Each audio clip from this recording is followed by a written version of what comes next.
Jai Gurudev. Jai Masters. Everyone is seeking the same thing.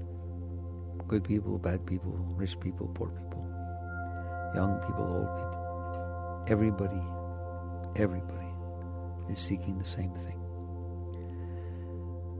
The indwelling consciousness wants to be okay. It wants to feel peace. It wants to feel wellness, wholeness, completeness. Just be done. Just be full, be whole. The problem is people don't understand why it's not that way. The reason it's not that way is because the consciousness is distracted. I'll do it very simple for you. The consciousness, the awareness of being, is distracted away from itself. You're doing wonderful, having a nice meal, you feel wonderful, and there's a bright light outside, there's a boom outside, there's something. Next thing you know, you're not in this nice place that you were a moment ago, but you didn't move, you're sitting in the same building, you're doing the same thing. It only takes a billionth of a second for consciousness to shift its awareness to something else. Okay, you know that. We get distracted.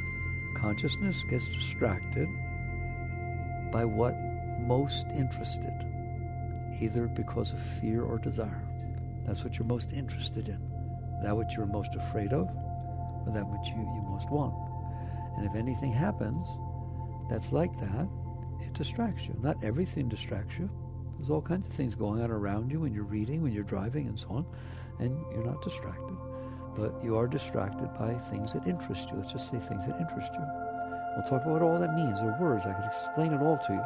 The important point is that you are conscious, and your consciousness can be conscious of things. But the moment your consciousness is conscious of something, it is drawn out of the seat of consciousness. That is the essence of yoga, is the seat of consciousness. That is the essence of spirituality. It sounds like some mystical term. I want to achieve the seat of consciousness. No, the seat of consciousness is the seat of consciousness. You are in the seat of consciousness all the time. You never leave. You are in the seat of consciousness. It's just like you are sitting on the couch watching TV. I don't care how interesting the TV is. I don't care how enthralled you are in it. You are sitting on that couch. You didn't go anywheres. I'm really into this show. No, you're not. You're on the couch. All right? What you mean is your consciousness became absorbed, projected, distracted, interested in something outside of yourself. Therefore, even though you're sitting on the couch, you are paying attention to something distant from you. But you didn't have to move to do that, did you? This is the essence of everything. It's just consciousness can project. It's like the sun. Do you know that the rays of the sun that hit the earth, and you call it sunshine, right? The sun is still out there in the middle of nowheres, 93 million miles away. It never left to come down here, did it? It emanated its rays, radiated, and those rays, which are no different than the sun, ended up on the object earth. It is likewise with your consciousness. You are sitting in the seat of consciousness. It's so funny. I'm going to be very strict with myself talking to you today because you're very deep and I want you to understand. It is not right to say you are sitting in the seat of consciousness because that's like you're other than the seat of consciousness. The seat of consciousness is conscious. That's where consciousness is. It is the pool of consciousness. It's that essence, this mystical essence that knows that it knows that it knows that it knows. Okay?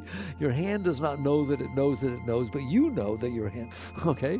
You are consciousness. You are awareness of being. There is a place that comes from.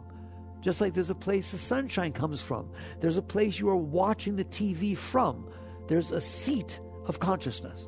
The seat of the sun is 93 million miles away. It is the source. It is where all of the rays emanate from. It is where they have always emanated from. There is no day and night. The sun emanates exactly the same at all times. You're just turning away from it. You say, oh, the sun went down. It did not go anywhere. It's been sitting out there for 5 billion years doing the same thing, emanating. Likewise, if I sit you on the couch and you're watching TV, right, you are projecting, radiating your consciousness, projecting your consciousness onto the object outside yourself. But you are still sitting on the couch. Now, if I take this all the way in, The seat of consciousness is the place in the universe, happens to be in this case inside of you, the place in the universe where consciousness emanates from. It is the seat of consciousness. So it is incorrect to say you are sitting in the seat of consciousness, because you are consciousness. You are the awareness of being. That is your seat. How's that? Okay? That is where consciousness is. That is where you are. But you are not paying attention to that. Consciousness can be, it is awareness of things. It's awareness of itself. It's awareness of other things. If your consciousness becomes aware of something outside yourself, you're still sitting in the seat of consciousness. Just like the sun sits there and just like you sit on the couch. But your awareness is projected from that seat out onto the object you're paying attention to. Now that may sound weird. It may sound, I'm going to spend a lot of time with that. I have just explained Zen, Buddhism, every single thing to you. Nothing gets more mystical than what I just told you, and it didn't sound mystical. You are consciousness, and there is a seat from which you exist, where you exist at. It's way back inside, behind the mind, behind the heart, behind the body, behind the senses. Why? It is from that seat that you watch the senses. From that seat you watch the mind. From that seat you are aware of the heart. The same as from the couch you watch whatever TV show's on. You don't move. We just change the object of consciousness. So your mind is an object of consciousness. It creates thoughts. They are objects of consciousness. Some of the thoughts are nice. That's like nice TV channel. Some of the thoughts are scary. Another TV channel. It's like it doesn't matter. It doesn't matter. They're just thoughts. They're things you're aware of. In the absolute realm of things, of spirituality, all that matters is spirit. And spirit is another name for consciousness. Spirit is another name for awareness. Soul is another name for consciousness. Atman is another name for consciousness. It's just words that they're trying to give to that which sees words.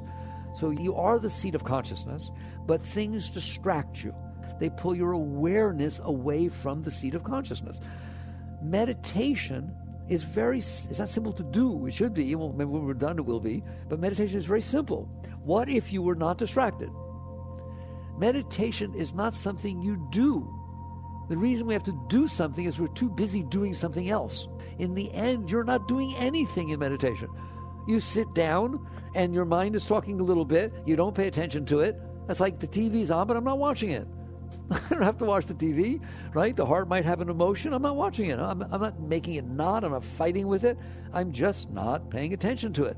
And all of a sudden, you start feeling this tremendous experience of well-being, of peace, of joy, until eventually it is so intoxicating that you're not aware of mind. You're not aware of heart. Why would you be? If you're sitting there watching TV and something else is much more interesting, your best lover friend sits down next to you on the couch, you ain't watching TV no more. Did you have to renounce it? That's ridiculous. You're not renouncing it. You're just more interested in something else. That's why I teach you. It's not about renunciation. Don't worry. It's about being more interested in something else so that you put your consciousness elsewhere. The highest place that consciousness can be put is nowheres. It doesn't get drawn out to any object. If it doesn't get drawn out or distracted by any object, it remains in the seat of consciousness. That is witness consciousness.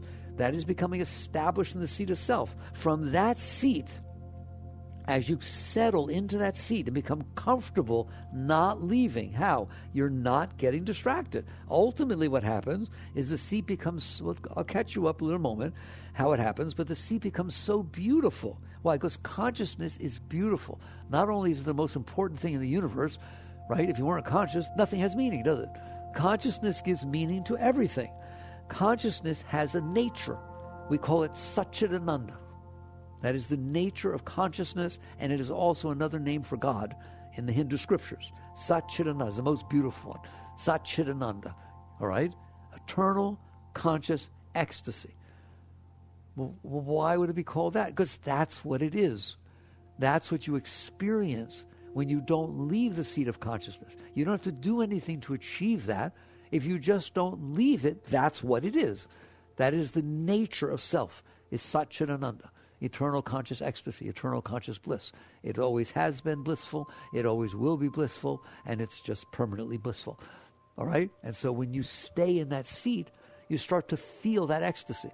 You don't have to do anything. There's no mantras. There's no this. There's no nothing. It is the nature of that seat. You start feeling these waves of beautiful ecstasy. Sure, there was a saint that once wrote a poem. Oh, what hast thou done to me? Wave upon wave of joy saturates me day and night. Throng upon throng of ecstasy. That's what you experience, because that's who you are. That's what it is. So as you feel that more and more, and I'll teach you how to, but just understand that is the nature of your consciousness, right? It's not the nature of what you're watching, right? But it is the nature of your being, is the essence of your being, is Satchidananda. So as you start to experience that, even a little, it is so beautiful and so enticing. Why does the conscious want to leave? That's the real path. It's not a struggle. It's not a fight. It's not like if you're eating something really, really good and you like it, it's really healthy for you, and I put some sick, terrible, rotten food in front of you, how hard is it for you not to eat it? Not at all, all right? So the beauty of the path is the nectar of Shakti, the nectar of spirit, the nectar of that joy, because then you don't struggle. There's no struggle. You just feel this tremendous yearning to release deeper into it, and all the other things don't pull on you. And it's just a natural state. A true yogi who has gone to a natural state, does not practice celibacy, doesn't worry about their diet, doesn't mean they're out there doing things. What does it mean you don't practice it? If all of your energy is completely absorbed in that ecstasy, what in the world are you going out there trying to get? When you settle back into the seat of consciousness and it is pulling you back into it, there's no thought of anything. It's more beautiful than anything you ever experienced all the time. So again, I don't answer questions. What should I do? I don't know shoulds or shouldn'ts. On the real path, you are seeking that seat of returning to the seat of self, and it will all take care of itself from then on. Because of what I told you, when you start to settle back into the seat of self, it is so beautiful, period, that you don't want to leave. There's nothing can distract you.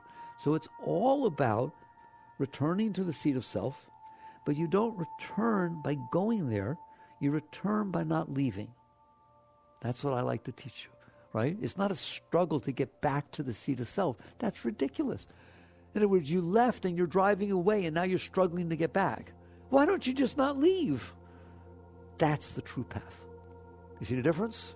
So that's why I teach letting go.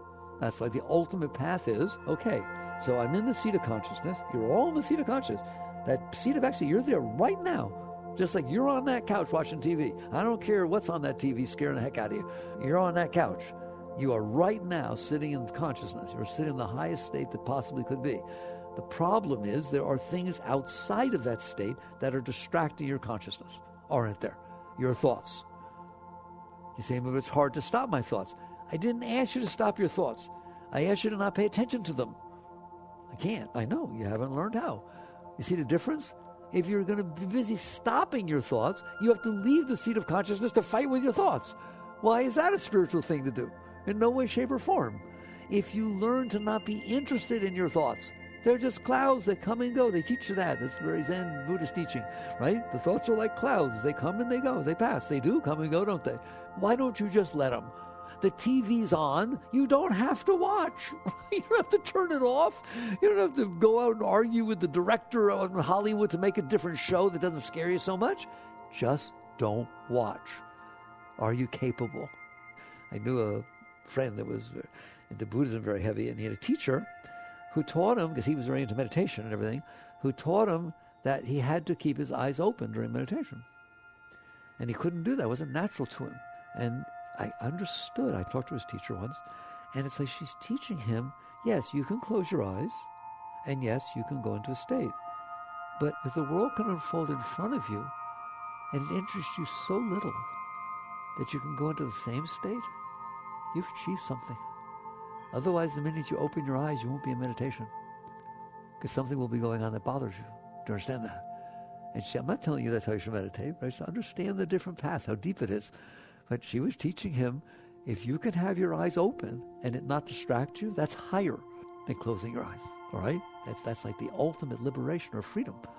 So basically, what I want you to understand from this talk is you are seated in the seat of consciousness. Don't worry, you don't need to find your way there. You are there. But you are looking at things outside yourself because you are interested in them, because they distract you. And what distracts you the most is your mind. What distracts you the most is your mind. In fact, the mind distracts you so much that 99% of the people in the world don't understand what I'm talking about. Why? Because they are so distracted by their mind that they think they are their mind. In other words, if your mind says, oh my God, I'm late. Oh, I'm going to get in so much trouble. That's not you. Those are thoughts. Those are thoughts. If your mind goes 1, 2, 3, 4, those are thoughts. If it goes, oh my God, what if she's out with somebody else? Those are thoughts. Same. 1, 2, 3, 4. Oh my God, what if she's out with somebody else? Same. Exactly the same. Thoughts. That's the truth. They're thoughts. No thought is any more you than any other thought. It's just a thought. No cloud is any more than you than another cloud. No Rorschach test is any more scary. No ink blot is any more scary than any other one. Desirous or scary, is it? They're ink blots. But to you, they are. You hear me? To you, the thoughts are not the same. To you, the ink blots are not the same. But they really are the same, aren't they? Okay. Very good. Thank you. Thank you. That's very deep that you said yes. I like that. All right? You have to, at least here in this holy temple, you have to let go of yourself. At least understand you are not your thoughts.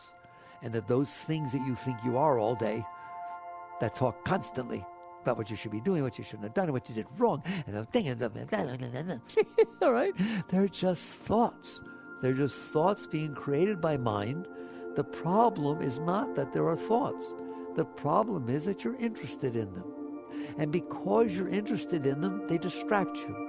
And because they distract you, they pull your consciousness out of the seat of consciousness onto them. So now if I gave you a choice, if you stay in the seat of consciousness, and most of you haven't achieved it, but let's say you did, we'll make believe, and you stayed in the seat of consciousness, you would feel waves of joy and ecstasy and divinity and light and beauty and omniscience and oh my God, there's no words for it, OMG, right? But if you want, instead of having your consciousness absorbed in that, you can take your awareness of being and put it on the poop that your thoughts are making. Oh my God, what did he do? What did he mean by that? I'm not sure I understand. Oh, I hope he didn't mean that. He probably did, but maybe he did. And you can put it there. Then you get to feel what the thoughts feel like, because that's where you put your consciousness. And those thoughts are not very nice, are they? They're scary and they're insecure and they're self-conscious and they're embarrassed and they're desirous. Not one of those thoughts is nice. That's why you pay attention to them. You pay attention to them because they're disturbing and you want to fix it. It's the silliest thing in the world. I don't want to be disturbed, so I'm paying attention to disturbing thoughts so I can figure out how to have them not be disturbing. I can figure out what to do about it. Well, if he's out with somebody else, I wonder who he'd be out. I could call, I could check out, all right? Oh, I could call the police and say he's lost and they'll go look for him. No matter how weird it gets, you're all doing the same thing. You're basically saying this thought is disturbing. It's bothering me. The only way to not be bothered is to not have the thought, is to change the channel. That's the only way to not be bothered by the TV, is to change the channel. But I'm so bothered by it, I'm afraid to walk up there and touch the channel. I'm afraid to change anything. I can't move. I'm scared. That's how you are with your thoughts. Do you see that? So you are making the choice at all times to leave the seat of God, the seat of ecstasy, the seat of joy, the seat of wholeness, in order to pay attention to these not so comfortable, terrible thoughts. And whether they're negative or desirous, that's the hardest part for you all to get, right? Whether they are fearful or desirous, they are uncomfortable. A desire is not comfortable. Fulfilling it is comfortable for a little while, right? But desire is not comfortable. That's why you have to do something about it. Oh my God, I want that. I really want that. I can't even sleep at night. It doesn't sound like so much fun. Oh, you want to see how much fun desire is? All right. Oh, I'm in love with him. I'm in love with him. I want to be with him all the time. Oh my God, I feel such a desire to be with him. It's so beautiful. If it's so beautiful, I'll lock you up in a room by yourself for 3 weeks and you'll never see him. You want to do that? No. But you said it was beautiful. No, fulfilling it is beautiful. The desire is not beautiful. The desire hurts.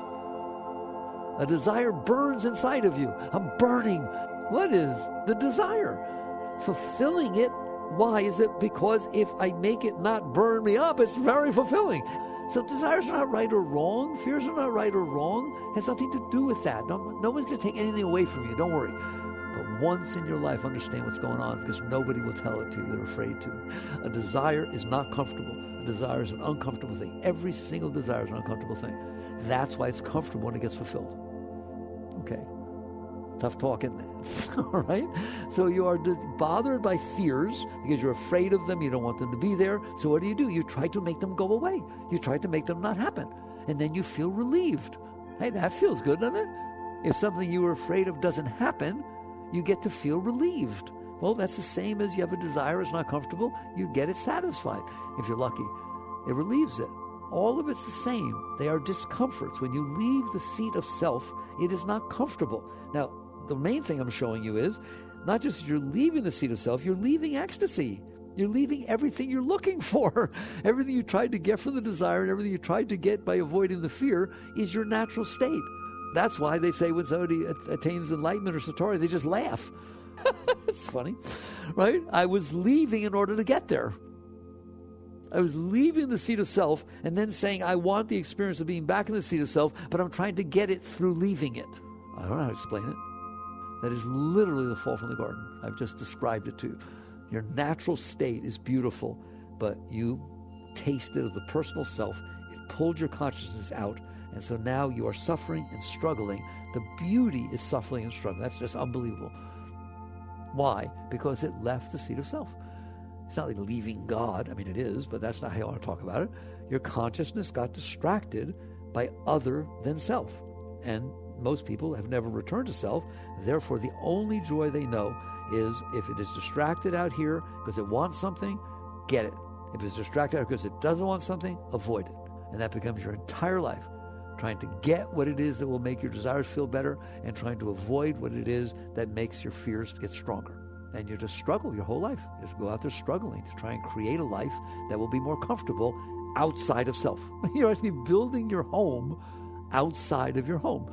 And then you try to make that home be nice, but it can't be nice. It will never be nice, and it's never been nice for anybody. Why? Because it's outside the seat of self. So that's what distraction is. I always teach the distraction is one of the most spiritual words that could ever be used because it tells everything. You do get distracted, don't you? The minute you get distracted, what does it mean? I was somewhere, now I'm somewhere else.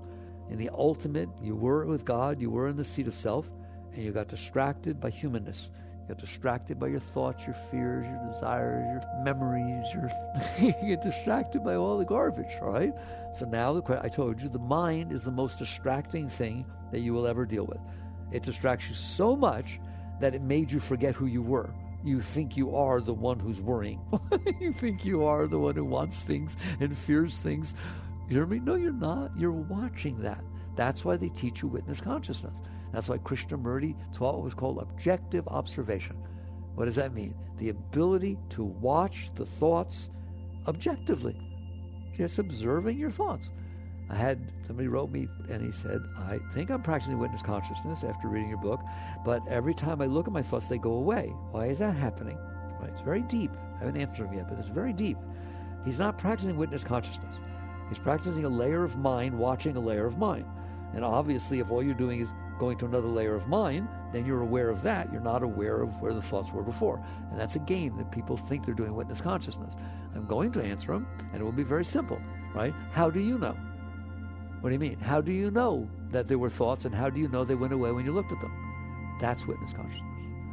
The one who's just there, not doing anything. Like if he described to me that he saw a thought, then he tried to witness it. No. That, you lost it right there. You don't see a thought and then try to witness it. The fact that you saw a thought means you did witness it. You see the difference? But the mind is so active and we're so used to doing something that you actually think witness consciousness is, I saw the thought, now I have to watch it. And what you did was just shift to a layer of mind, and then the guy who wrote me said, the other one went away when I watched it. It's not that it went away, you stopped watching it. You watched the one who was busy watching it. It's all this question of shifts of consciousness.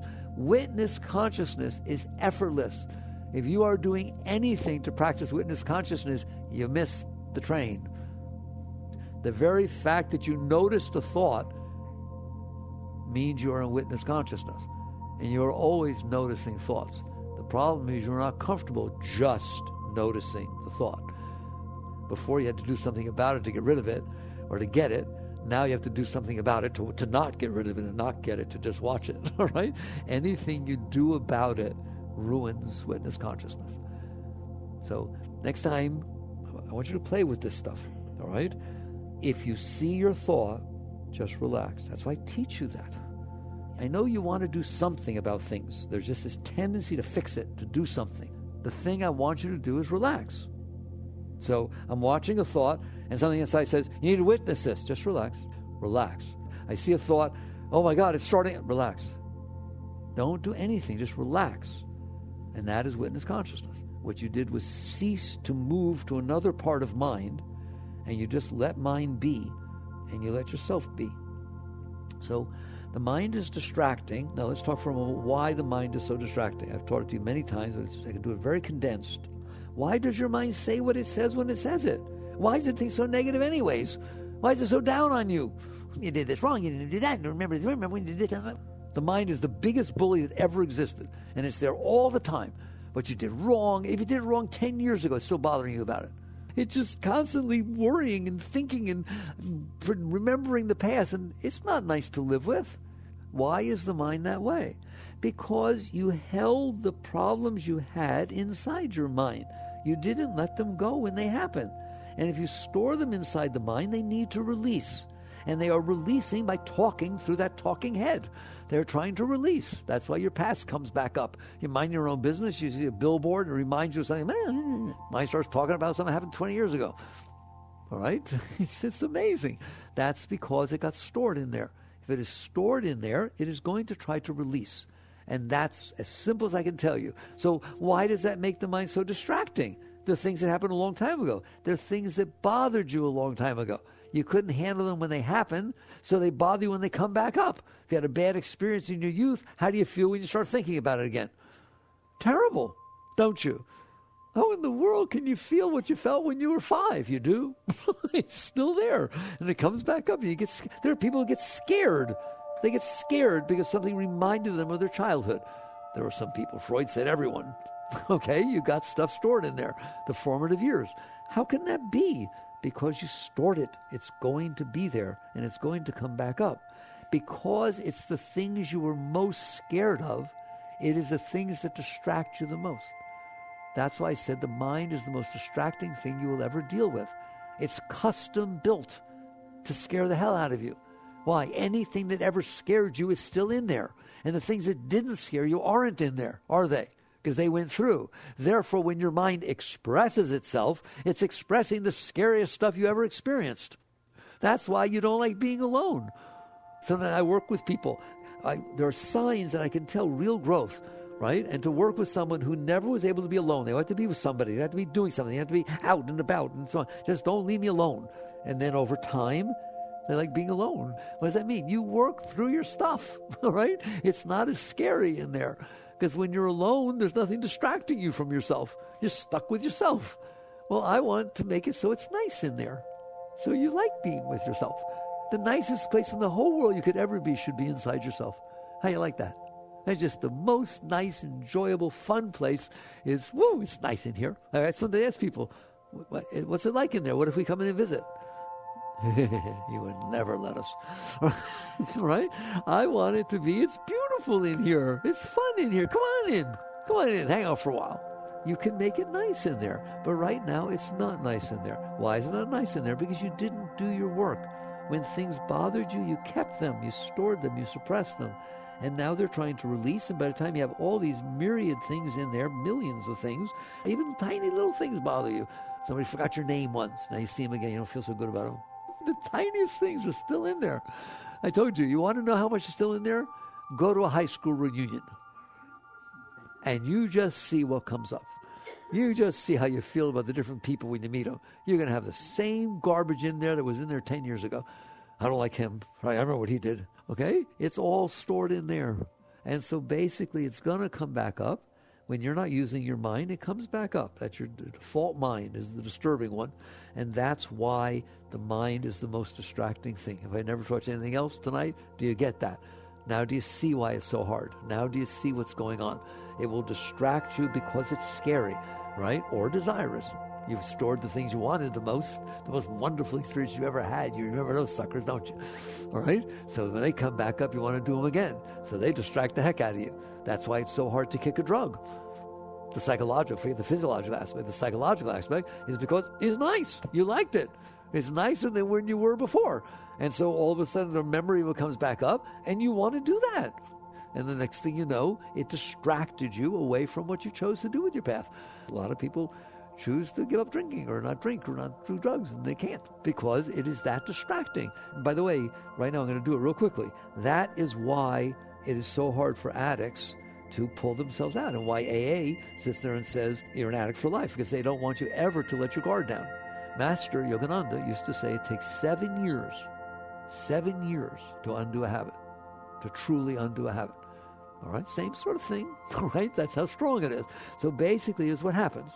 You're in a seat of consciousness that's high. You've gotten straight, you went to rehab, whatever the heck goes on. Your family forgave you for the trouble you caused, blah, blah, blah. You're given a second chance by the courts for DUI. Grace fell your way. Well, I tell you, right then, you sincerely and honestly and completely never want to drink again for the rest of your life.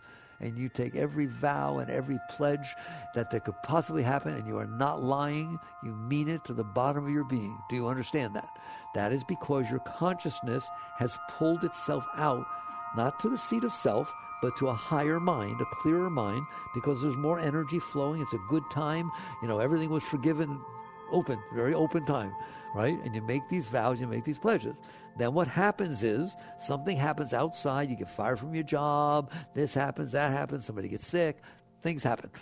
And all of a sudden it comes in and you don't feel comfortable. Why? Because it doesn't feel comfortable. It hits stuff from before that's not comfortable. And I'm telling you, the tendency to go back to that drinking is so strong, even after 2 years, 4 years, 5 years, it doesn't matter.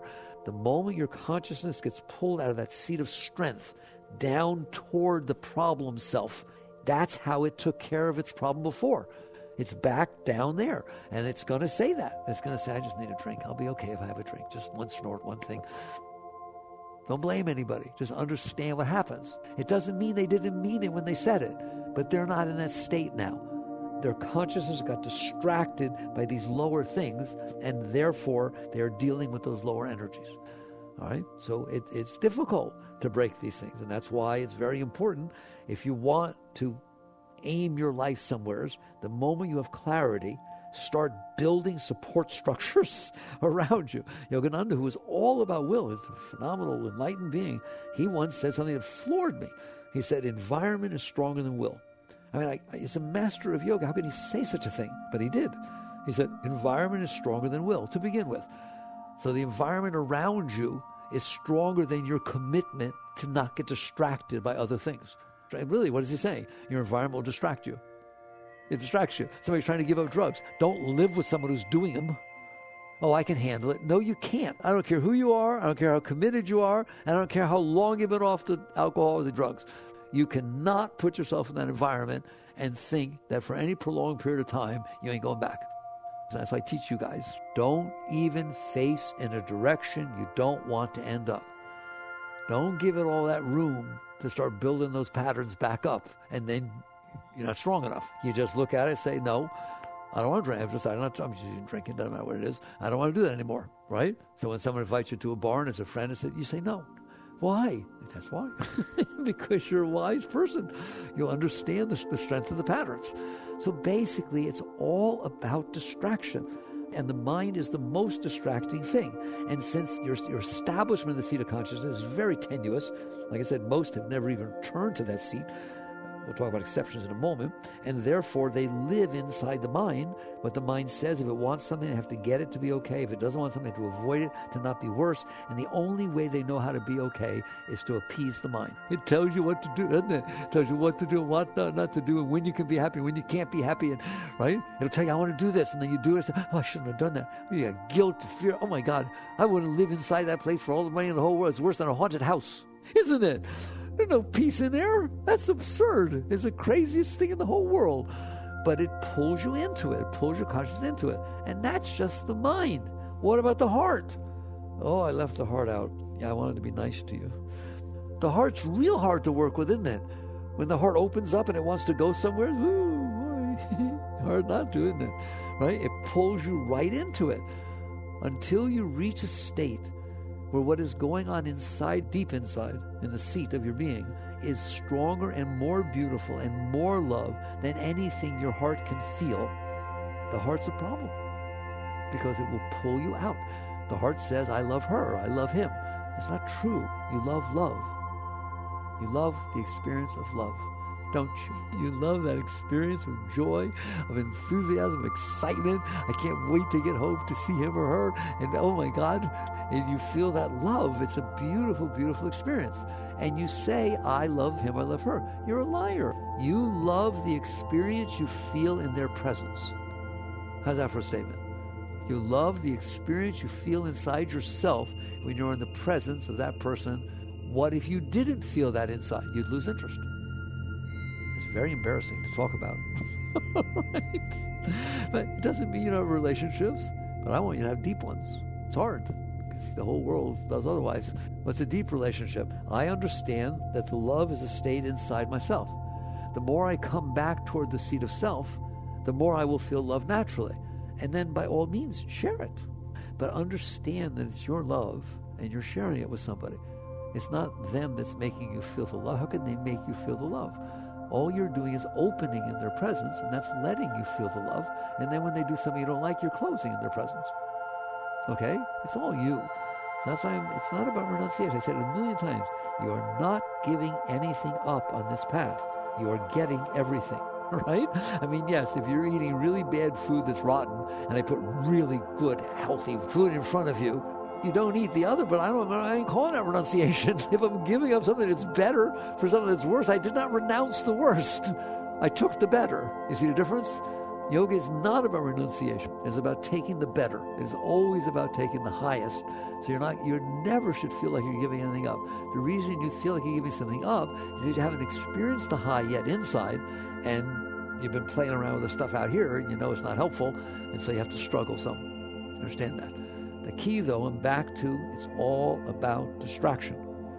The seat of consciousness, which is ecstasy, is being distracted, pulled into these lower things, the hurting heart, the desirous heart, the nagging mind, the blah, blah, blah, blah, blah. And the mind and the heart always say the same thing.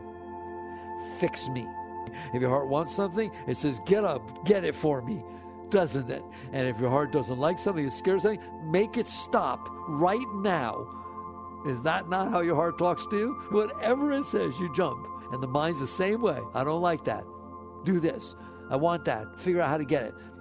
It's the biggest, bossiest thing in the whole world, right? And so it sits there, and your mind and your heart distract you. Now, the final piece of the puzzle, in terms of the total fall from the garden, is when your mind and your heart want to be fixed. That's all they're doing, is trying to be fixed. They want to be okay, all right?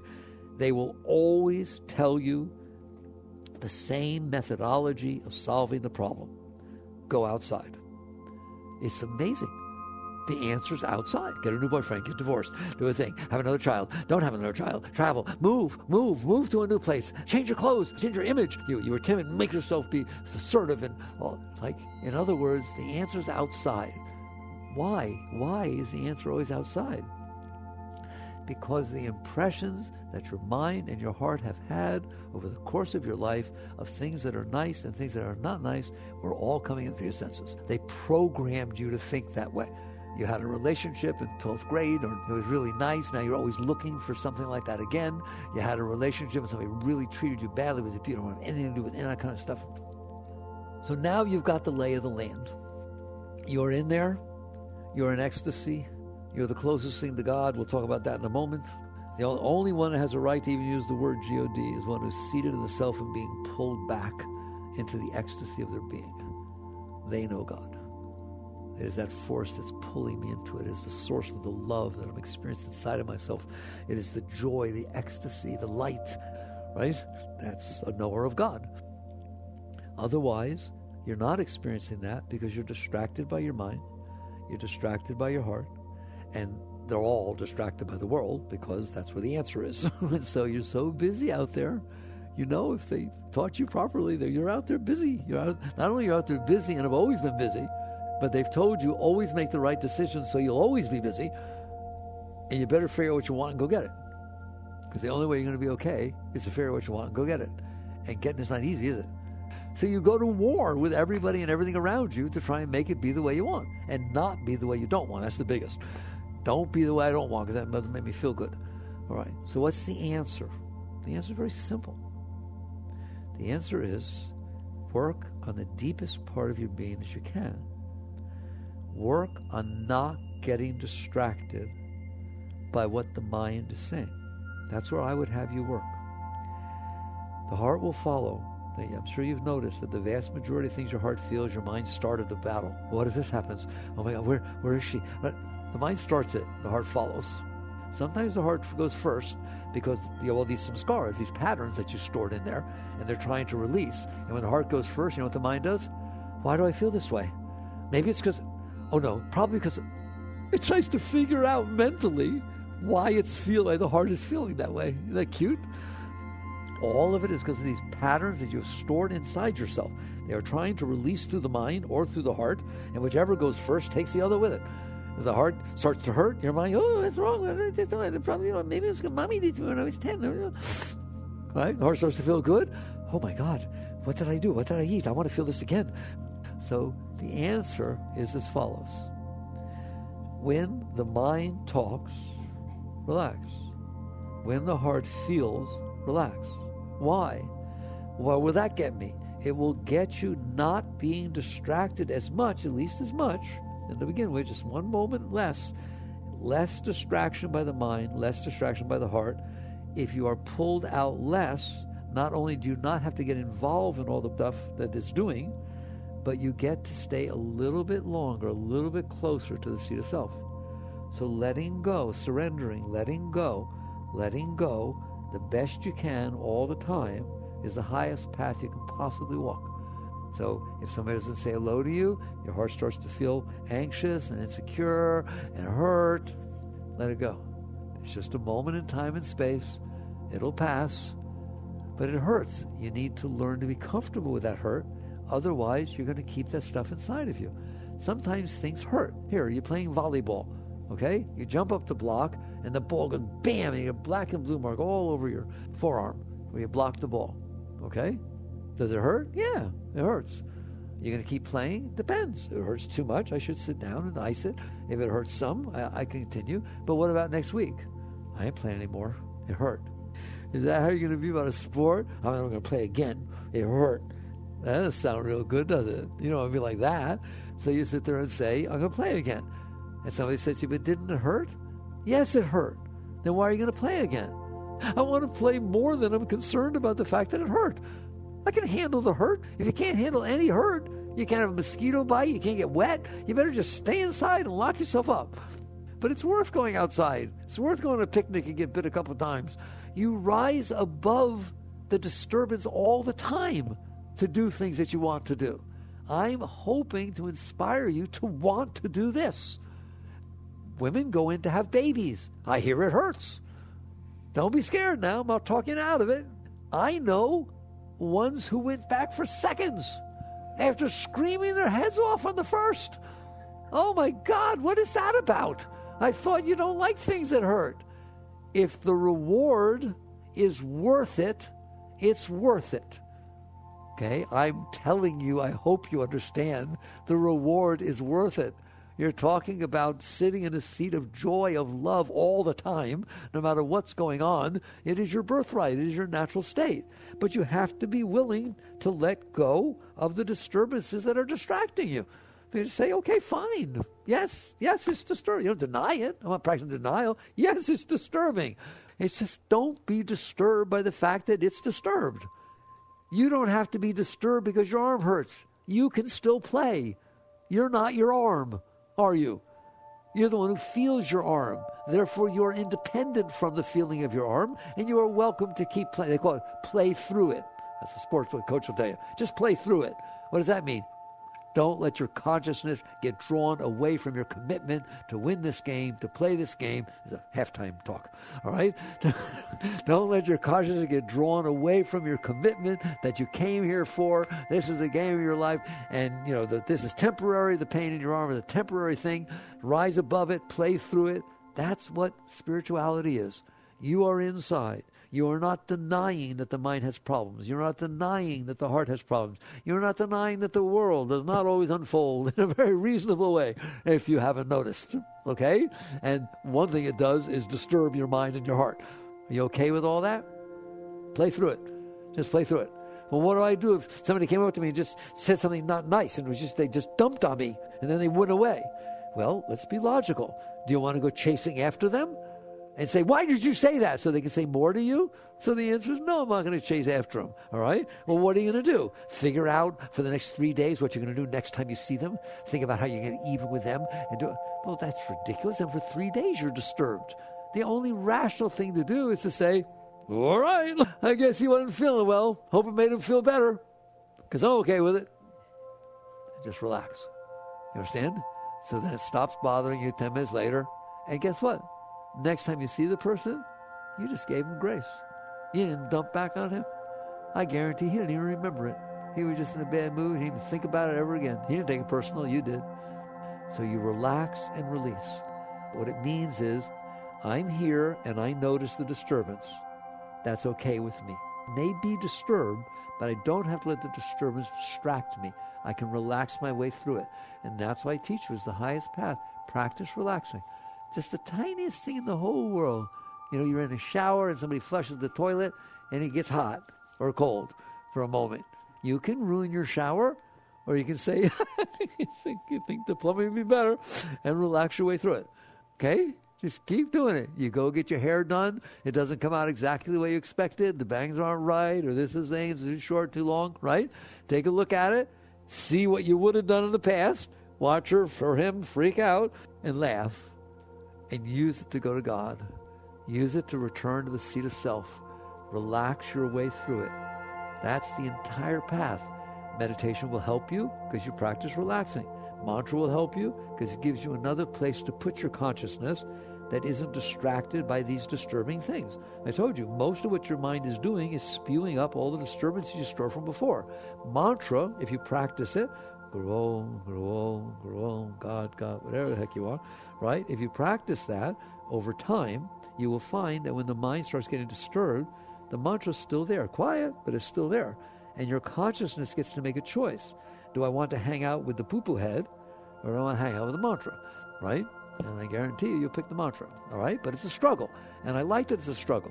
If you come to me and say, but it's a struggle. It's a struggle. I want to be with the mantra, and I hear it, but oh, it's so strong. It keeps pulling me into it. That's right.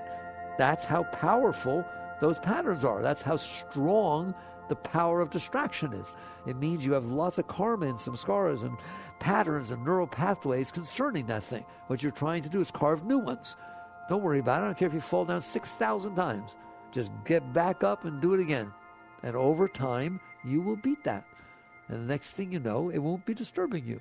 And all the energy that used to pull you out will let you stay in. And you'll start feeling this joy from behind. And that becomes your real path. Is as you start to feel the Shakti, feel that joy welling up inside of you, give yourself to it. Let go of all your thoughts and dreams and hopes. That's more beautiful than anything. Doesn't mean that things won't happen outside. They'll still happen outside. But you just float into it. You commit yourself. The Bible says, seek ye first the kingdom of God and his righteousness, and all things shall be added unto you. In truth, that's what it's saying. If you feel that love and you feel the draw of that energy inside, you just commit yourself to hanging out with that. The rest will then fall away. And the world, I always try to close off by telling you, this does not mean you don't live in the world. It means you don't try to use the world to make yourself be okay. You don't use the world as a reaction to your garbage inside, which is what you're doing all the time. If you clean it out inside, you have beauty inside. Then you bring that into the world. You interact with everything just like anybody else, except much, much better. Much, much better. All your relationships are better, your business is better, your careers are better, everything's better because you're happy. You're happy, little doobie.